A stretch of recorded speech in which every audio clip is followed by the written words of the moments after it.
आता हा पूर्ण पिक्चर जो आहे ना तो एकदम माल मसालावाला पिक्चर आहे। याच्यामध्ये फिजिक्स तुम्ही लॉजिक वगैरे काही शोधण्याचा प्रयत्नच करायचा नाही। जर तुम्ही लॉजिक याच्यामध्ये बघायला लागला की नाही तर ते काय तुम्ही तिथे नर्वसच होणार आहे।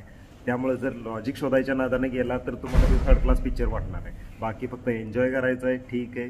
त्याची स्टोरी फक्त ऐकायची आहे। पहिल्या पार्टमध्ये बाबा भिकारी होतं, हमाल होतं, आता कसं राज्य करायला लागला हेच जर बघायचं असेल तर ते होऊन जाईल, तरच मजा कराल। नाहीतर काय त्यात मजा करणं इम्पॉसिबल आहे। जर नावच ठेवायची असतील तर मग नावच ठेवत बसणार तुम्ही। नावं ठेवायला लय जागा आहे। पिक्चरच्या सुरुवातीपासून ते शेवटपर्यंत तुम्ही नावच ठेवत। नमस्कार भावांनो, पुष्पा 2 द रूल याची जेवढी हाईप क्रिएट केली होती तो तेवढा खरोखर बघण्यासारखा आहे का, तुमचे पैसे वसूल करेल का, तेच या व्हिडिओमध्ये सांगणार आहे। याची स्टोरी जर बघायला गेलं तर पिक्चर पहिला जिथं संपला होता तिथूनच पुढे चालू होतो।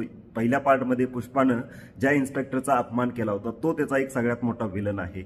आणि दुसरी गोष्ट आणखीन एक, आता पुष्पाच्या याच्यामध्ये बघा तीन स्क्रीन प्ले जो काय आहे ना याच्यामध्ये 3 पार्ट आहेत। त्यातला पहिला पार्ट आहे तो म्हणजे त्याचा इन्स्पेक्टर आणि कायद्याचे जे काही त्याचे वैरी आहेत ते। दुसरा त्याची प्रेयसी बायको, आता पहिला प्रेयसी होती, त्याचं लग्न झालंय, त्याचा सगळा संसार चालू आहे। आणि तिसरी एक महत्वाची गोष्ट जो इमोशनल टच आहे तो मोस्टली सगळ्या साऊथमध्ये असतो, तो म्हणजे त्याचा जो सावत्र भाऊ असतो तो त्याचा अपमान करत असतो, त्याच्या आईचा अपमान करत असतो। कारण माहित आहे पहिल्या पार्टमध्ये आपल्याला सगळं दाखवलेलं आहे, कारण तो त्याचा सावत्र भाऊ आहे, त्याच्या आईचं सगळं काय हे ह्या मेनली 3 गोष्टी आहेत। आता पहिला त्याचा बिझनेस जो काही रेड स्मगलिंगचा, रेड चंदनचं जे काही स्मगलिंग करत असतो ते सगळं चालू आहे। आता पुष्पा 2 मध्ये जे काही आपल्याला सगळे विलन्स मिळत आहेत ते काही जण असे समोरनं अटॅक करणारे आहेत, तर काही जण त्याच्यावर म्हणजे मागून पण हल्ला करणारे याच्यामध्ये आपल्याला दाखवलेले आहेत। आता ही स्टोरी पुढे पुढे जशी जाते, पहिला हाफ आणि दुसरा हाफ, आता काय सांगू, म्हणजे एवढा फुल पेस्ट आहे ना अक्षरशः, म्हणजे याचे रायडर जे काय आहेत ना सुकुमार यांचे डायरेक्शन एवढं म्हणजे इव्हॉल्व झालंय, ते काय म्हणतोय आपण डेव्हलप केलंय त्यांनी या पुष्पा 2 मध्ये।